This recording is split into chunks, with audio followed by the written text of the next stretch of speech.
ಆಹಾರ ಮತ್ತು ಸಾಧನೆ ಎರಡಕ್ಕೂ ಸಂಬಂಧ ಇದೆಯಾ ಅಂತ. ಹೌದು. ಆಹಾರ ಹೇಗೆ ವೈಜ್ಞಾನಿಕವಾಗಿ ವೈದ್ಯಕೀಯ ವಿಜ್ಞಾನದ ಪ್ರಕಾರ ಯಾವುದೇ ಆಹಾರ ಪಚನವಾಗಬೇಕು,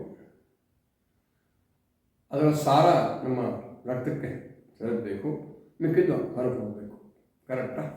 ಅದು ಆಹಾರ.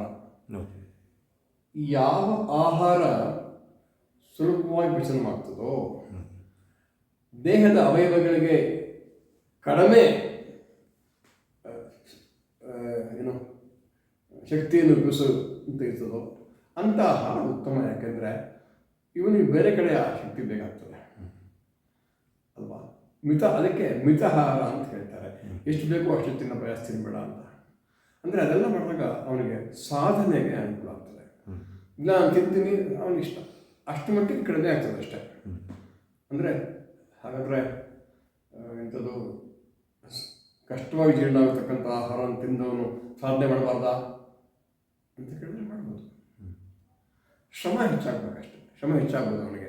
ಅಂದರೆ ಹೇಳ್ತಿಲ್ಲ ಮಾಡ್ಬೋದು ಅಂತ. ಕಷ್ಟವಾಗಿ ಜೀರ್ಣ ಆಗ್ತಕ್ಕಂಥ ಆಹಾರವನ್ನು ತಿಂತಕ್ಕಂಥ ಮನುಷ್ಯನು ಸಾಧನೆ ಮಾಡ್ಬೋದು. ಆದರೆ ಅವನ ಮಾನಸಿಕ ಸ್ಥಿತಿ, ಯಾಕಂದರೆ ನಾವು ತಿಂತಕ್ಕಂಥ ಆಹಾರ ದೇಹದ ಮೇಲೆಲ್ಲ ಮನಸ್ಸಿನಲ್ಲಿ ಪರಿಣಾಮ ಮಾಡಿರ್ತದೆ. ಹಾಗಾಗಿ ಅವನು ಹೆಚ್ಚು ಕಷ್ಟಪಡಬೇಕಾಗ್ಬೋದು ಅಷ್ಟೇ. ಸ್ವಲ್ಪ ಸಾತ್ವಿಕ ಆಹಾರ ತಗೊಳ್ತಕ್ಕಂಥವನಿಗೆ ಆ ಕಷ್ಟ ಕಡಿಮೆ ಆಗ್ಬೋದು. ಅಂದರೆ ಸಾಧನೆಗೂ ಮತ್ತು ಆಹಾರಕ್ಕೂ ಸಂಬಂಧ ಇಷ್ಟೇ ಹೊರತು ಈ ಆಹಾರ ತಿಂದು ಸಾಧನೆ ಮಾಡಬಾರ್ದು ಅಂತ ಹೇಳಕ್ತಿರಲಿಲ್ಲ ಅಷ್ಟೇ. ತಪ್ಪಾಗುತ್ತೆ. ಸುಲಭ ಇವನಿಗೆ, ಅವನಿಗೂ ಸ್ವಲ್ಪ ಕಷ್ಟ ಅಷ್ಟೇ, ಮಾಡಬಾರ್ದು ಅಂತಿಲ್ಲ. ಆಯ್ತಾ?